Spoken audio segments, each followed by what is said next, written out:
Okay, so if you are on a treadmill, if you're at your desk with your AirPods in, if you're on a walk, I'm gonna try not to make this story time as long as the last one, but we're gonna get this story time going. So you need a little bit of time for this because I don't know how long this is gonna run.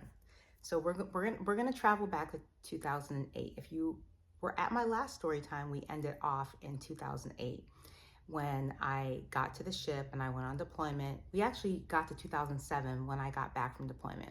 So we're going to move forward from that part of the story and move on to 2008. 2008, I was still on the USS Iwo Jima.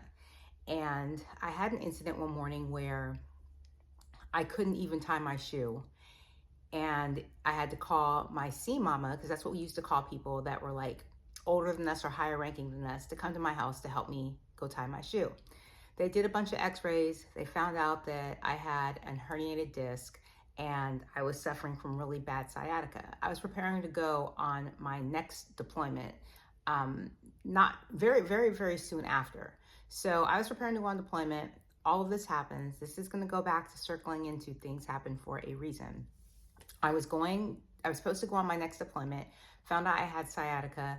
The ship, not the ship's doctor, but the doctor basically told me that I need to go to physical therapy and I would not be able to go to on deployment. So I was kind of bummed about that because you make a lot of money on deployment, but I was like, okay, fine. what are you guys going to do with me?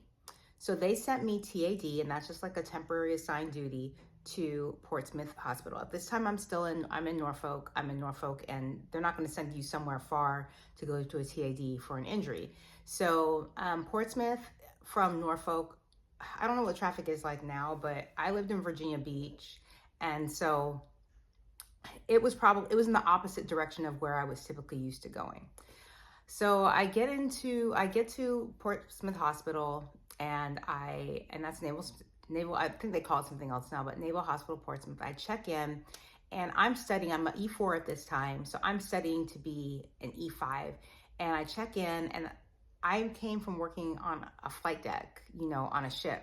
And I'm at a hospital now, so they literally have nothing for me to do. So every morning for like the first, I was really cool with my physical therapist, and he was like, oh, I can have you work in my office. I'll recommend for you to work in my office, just doing paperwork.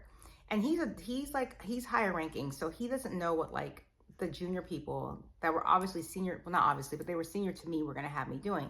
So every morning, since I was working in a hospital and I had like no qualifications to work in a hospital, and there was not really use for me, like I wanted to shred paper, something, like I would just bring in my study material and study like all, like, I don't know, for like 50, I was gonna say 15, for 5 hours a day, right? And I was getting frustrated. Because I'm a very anxious person. So if I'm not doing a whole lot of work, I get annoyed. Like I have to be doing something or I don't feel like I'm useful. So I wanted to feel useful even though I was hurt and going to physical therapy.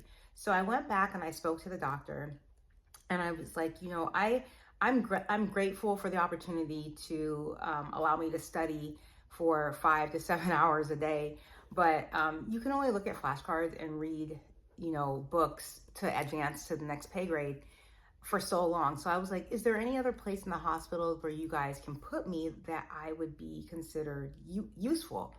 And so they were like, he's like, you know what? He's like, I like that you brought that to me. He was like, let me check around and see what we can do. So the weekend passed, and I come back that Monday, and he's like, we're going to send you down to, I got my notes, pass an ID. So we get down to pass an ID, and I check in there, and that's basically just where they make ID cards for like the civilians and the military personnel who work at the hospital. So when you get a contractor job on there or you're stationed there, you have to go to pass an ID and you have to get an ID card. So I was like, okay, well, at least I'll be making an ID card. I'll be busy. Like I can study in between. So the office, there were 2 retired military in there, and they were really cool. They were really cool. One was a little bit older. They're both named were Mr. Brown, but the older Mr. Brown was he was just laid back, and the younger Mr. Brown was laid back too. And so they were like, well, we're going to show you how to, their guys will show you how to make the ID cards because there were other military in there as well. And there was like a front row of desks. And then I think like if I remember correctly, like 2 cubicles in the back where Mr. Brown worked. And maybe there were like some other cubicles. So I was front desk. So people would come in and give me their paperwork and I would process everything. I know you guys are like, okay, how did this happen? The reason why I'm telling you the first part is because I have to get to that part. Okay, so when I checked in, everyone was talking. I was there like a day or two, and everyone was talking about this MA2. MA2 is a Master at Arms, and they work in past an ID. And they were like, "Gosh, we can't wait till he gets back off of leave. He's so funny. The office is boring without him." And I was just hearing it, and I didn't really care. I was just there to like get better and go back to the ship. I was like ready to go back to the ship. Now, like, I can't believe I'm saying that, but I was so Joe Navy. I was like, I need to get better and head back to the ship. So all I kept hearing about was this MA2. He's so funny. He makes the office lively, whatever. So I think he was on leave for like maybe that week.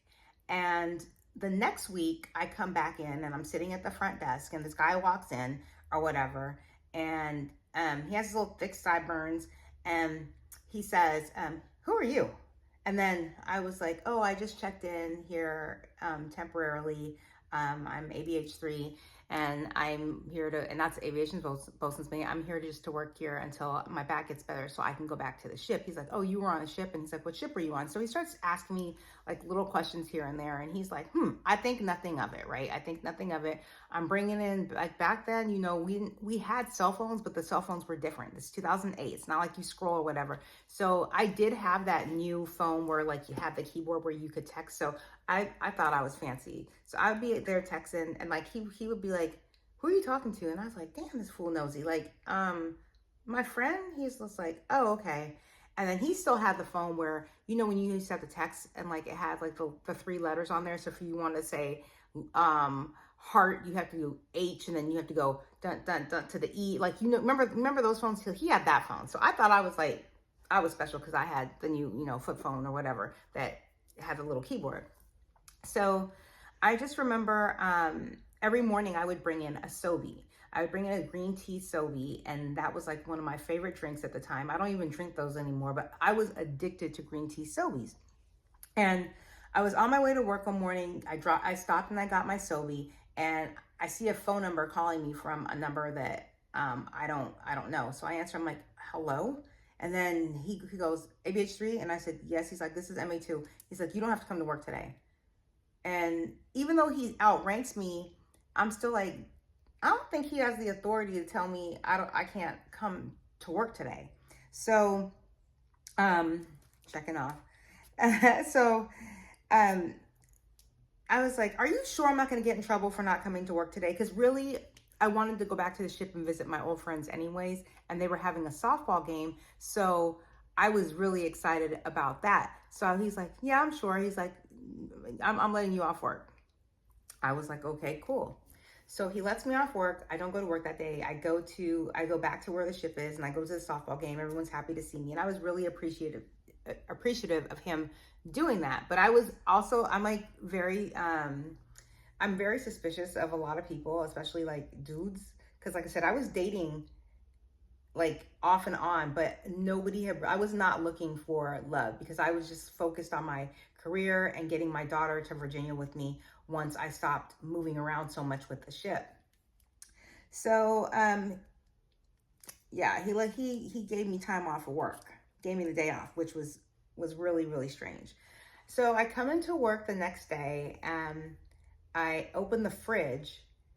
I didn't stop at the store that morning. I opened the fridge and there's a Sobe in there, the green tea one. Nobody drinks that in the office but me, right? So I look around the office is there. And I think the 2 Mr. Browns knew that he liked me. I think they knew, but I hadn't caught on to that. Like I hadn't caught on to that. And so I opened the fridge and I was like, "Is this Sobe for me?" And then he's like, "Oh yeah, I picked that up for you." Just because he's from New York. So kind of just like cocky, like there's not a whole lot of romance with him. It's just kind of just like, "This is for him." He's like, "Yeah, I picked that up for you." And I was like, "Oh, okay." I was like, "Cool, thanks." Whatever. So, we started like there's a golf cart. There was a golf cart that we used to take that you could, but I didn't get on it at first, but you could take all around the hospital. And he would go all around the hospital. Like the whole hospital knew him. Like everybody knew him. He was like the joke cracker. Like everybody just like, I don't know. He was a charmer. He's a Libra. So he, he'd walk in the office, tell the older ladies, "Oh, your hair looks nice today." And they'd be like, "Thank you." Like they all glow. So he asked me one day if I wanted to go like run errands with him on the golf cart. So I was like, okay. So I was just traveling along with him on the golf cart. And there was a girl that actually worked in the office where I think she had a crush on him because she used to bring him like, I guess, meals. And because she was just like, yeah, I'm making MA2.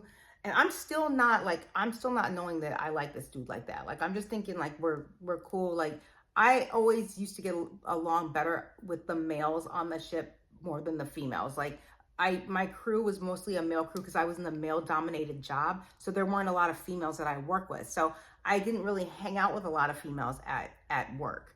So she was like making him enchiladas, and then I guess he had asked me to go on with him on the golf cart, and I saw a look on her face, and so I asked him. I said, "I'm not like messing something." He's like, "No, no." I'm not even like no. So I was like, okay. So I know that she stopped offering to like bring him to like make him food because we started going to lunch together like every day. He'd be like, "Hey," because there used to be a Pizza Hut, Taco Bell, and KFC in the hospital. So he starts saying, "Hey, you want to go to lunch?" And I was like, "Sure." And every time I went to lunch, he'd like whip out his card. But remember, I'm older. I'm even older than him. He's outranked me, but at this time, like I thought at first I was interested because I was like, "How old are you?" And then I think at the time he was 28, 28. So I was like 30 something, but I thought at first he was like, because he looked younger, I thought he was like 21 or something. So that's another reason why I was like, no, this is not even, it wouldn't have even crossed my mind. So we started going to lunch, going on the golf cart stuff. And then one day I was at home, check. One day I was at home and he sent me this R&B song because we never talked about music at work. He sent me this song and he's like, "I really like this song." And it was a song from like the 90s. Like it was, I forgot what song it was. I know that's probably really, really shitty of me to forget, but we've been together so long now. Like I was not in love at that point. So it was hard for me to remember the song. But when he sent me the song, I was like, "What do you know about this?" So I'm like, I kind of like this. So I sent him back a song that I liked from like the 90s. And this went on for like a couple weeks, maybe like a couple weeks. We do that in the evenings. In the evenings, like we'd send each other just like songs to listen to. And then he like when I was at work, he's like, "What do you do on the weekends?"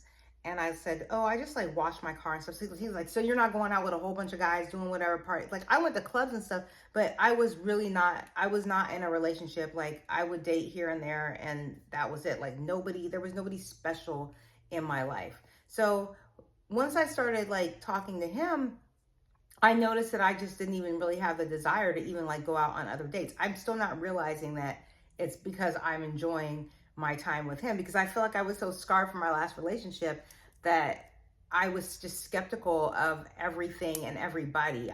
My mind was so mission focused and career driven that I just didn't want to put myself in a vulnerable situation again. So we started sending the songs and then we started passing notes like little kids. I still have some of the notes. I swear I was cleaning a box out 2 weeks ago and I kept like all the notes that we used to pass. So because we didn't want to send emails because he was higher ranking, only one higher pay grade ahead of me, but we didn't want like the ITs breaking into the emails, like reading our stuff. So we used to pass like notes and on stickies and everything. And I promise you, I still have, he said I'm crazy for still having them, but I kept all the notes that we used to pass. And then this is about a month and a half of me being there and I'm doing my rehab and I'm ready to go back to the ship because I feel like I'm going to get behind and I'm not going to be able to advance and I'm going to lose all the knowledge and all this. So I contact my detailer and and he's like, "I can't believe you're trying to rush back to the ship." But I literally was trying to rush back to the ship because I was thinking of my career. So the detailer talks to me. I was like, I was honest with them. I said, I really need a ship that just got back from deployment because I really want to bring my daughter out here. And so there were two ships that just got back from deployment, and he ended up giving me orders to the USS Kearsarge. And I was like, okay, yeah, I'll take them. They were coming back, and I was checking in the day that the ship was returning from deployment. So I prepared to leave, pass an ID. Him and I still keep in contact. And I'm all gun ho. I'm checking onto the ship. I'm getting into my division to where I'm going to work. I met my friend that I'm hoping she's watching this now, that we're still friends to this day. Her name is Tasha. She was like my first like female friend on the ship. Like I checked in, like I said, I worked with mostly males. So I think when I met her in we call it the berthing where we sleep, but I met her in the berthing one day, and then she just started talking to me, and then she asked me where I was from, and she said that she's from California. I told her I was from California, and we just became friends. So hi Tasha, if you're watching this. But and she knows my husband. So anyways, I get to the ship, and then I'm like gosh, I miss seeing him like every single day. Like I miss seeing him. And then I had found out that he made the next pay grade. He made MA1. So he was now an E6, I was an E4. And so Mr. Brown contacted me, and he was like, it would be really nice if you showed up to him getting pinned onto, they call it frocked, but pinned onto E4. He would be so, so excited. So I was like, dang, I got to figure out how I can get off work and just show up there or whatever. And so I was able to get off work, and I remember like going up there. He had no idea that I was coming up there. And I went up there and met Mr. Brown, because Mr. Brown called him like his sea son. That was like his son. And I remember like him walking in, and then him looking over, and he saw me, and like he was like in shock. He was in shock that I was there. And then he went and walked across all people walked across the stage. He walked across the stage or whatever. And then after that, when he was done, I'm waiting to like get a big hug or whatever. He's like, what are you doing here? And I was like, excuse me? He's like, no, I'm happy you're here. But that's just the New Yorker in him. He was just like, what are you doing here? And I was just like, yeah, I came to see you get frocked. And he was like, oh, well, that was sweet or nice or whatever.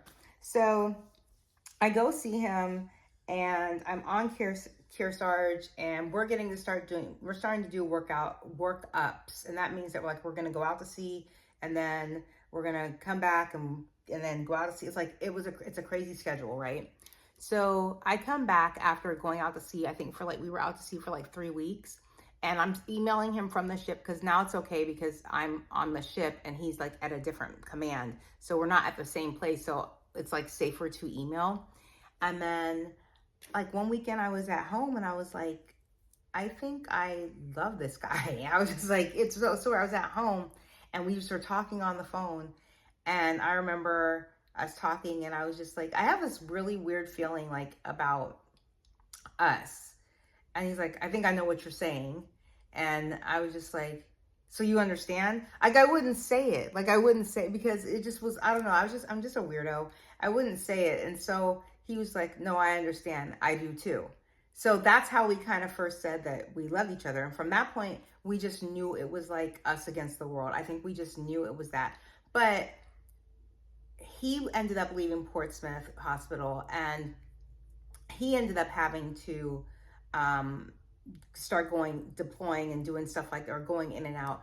And I wanted to bring my daughter to Virginia. So I go get my daughter, I bring her to Virginia, but before I bring her to Virginia and introduce them, I ask her, I was like, how would you feel if like, mommy had a boyfriend? And then she was like, that's okay, mommy, you can have a boyfriend. You can't be alone for the rest of your life. That was just her take on it. And I was thinking, I'm not going to be alone because I have you, and you're going to take care of me when I'm old. But I thought it was just the sweetest response. So I slowly introduced, this was the first person that like I introduced my daughter to since I was in the Navy. So like he couldn't spend the night or anything like that. We'd hang out, whatever, but he would go home and whatever. He couldn't spend the night or anything until I felt like we were really, really, really like legit. So months go by or whatever. Him and my daughter get along like just great. And um, we end up moving in together. Did we move in together then? I want to say we moved in together then, but after this is like now I'm going fast forward. This is like a year later. I'm on CareStar just floating away, doing whatever. But everyone was asking us like what that knows us just being around us, when are we getting married? It was like, when are you getting married? His family, my friends, his friends, and we were just not in a rush to get married. And in my mind, I was just like, if I can go on a deployment and come back and feel secure that this guy is the one, then we'll talk. I guess we'll talk about it, right? We'll talk about it. But something crazier even happened. So we ended up having overlapping deployments, and luckily, I had a really good sea mom. Her name was Lily. My husband left. He was my boyfriend at the time, but my husband, we weren't even engaged, but he left for a deployment. And 3 months or 4 months after he left for deployment, I left for my deployment. So my daughter ended up staying with my friend Lily, and she's like the best person ever. So I didn't have to send her back to California. She ended up staying with my friend Lily, and like Lily would take her to school because Lily was on shore duty. She wasn't on the ship anymore, so she was able to help me.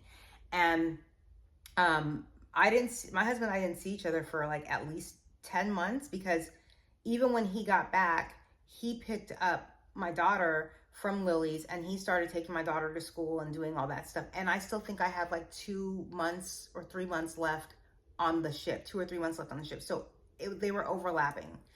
And so when we got back and everything, I was so happy to see him. I felt like exactly the same. My daughter was happy. Just everything was so good. And then I remember maybe by this time, so that's 2009, 10. I want to say 2010. We were probably at like 2010 now, or 11. I want to say 10 creeping into 11, because we were together 4 years before we got married. And so there's a lot of story I didn't put in there because it's just like filler, and I just want to get kind of to the point. So I remember I get back from deployment, and I remember going to work, getting ready to go to work. It was the weekend, and I remember him saying, hey, you can't go to work without this.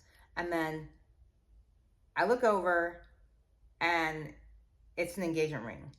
And I'm looking at it, and I'm like, is this what I think it is? And he was just like, yeah, you can't go to work without it. And so it's just, I don't know. We've always had this unspoken, like, we don't have to say, you're my fiance, you're my boyfriend, you're my this. We just knew. And he knew the answer was yes. Like, I didn't even have to say yes. Like, he just knew. He knew the answer was yes. And so I put it on, and I smiled. I gave him a hug and a kiss or whatever. And we were engaged. We were engaged. And, yeah, we were engaged. And 2012, we ended up getting married. And honestly, it's been like the best ride ever. It's been great. He has been so supportive. He literally is my best friend. I couldn't do a lot of the things, obviously, it just brings me back like full circle. Like, I remember going through all those crazy things before I joined the Navy, and I remember thinking, like, I don't think I'll ever want to be married again, and I was fine with that. There's nothing wrong to me with like people who don't get married. There's nothing wrong to me with people who don't have kids. Not everybody has the same aspirations in life, and I get that. No, and not everybody has that. Not everybody desires. A lot of my friends don't have children, and they don't want children. And some of them have children, and they have issues. Issues having children. And him and I he has a son, my stepson, and we had already established that we didn't want any more children. I just couldn't see myself having a baby. Even if I tried IVF, I couldn't see myself having a baby. And I didn't want to do that to my daughter. And I just didn't want to be in the Navy leaving my baby, like, and being in my 30s or whatever, starting over with a baby. So we had already discussed all of that. Like, we were on the same page with everything we wanted to do in life. And so back to what I was saying, a lot of, if I didn't go through my divorce, if I didn't do a lot of the stuff I did, if I didn't join the military, I would have never met, my life would have, if I didn't get hurt and get sciatica, which obviously I didn't want sciatica, I would have never ever met him. Like, it just, you just sit back and reflect on life sometimes, and you think about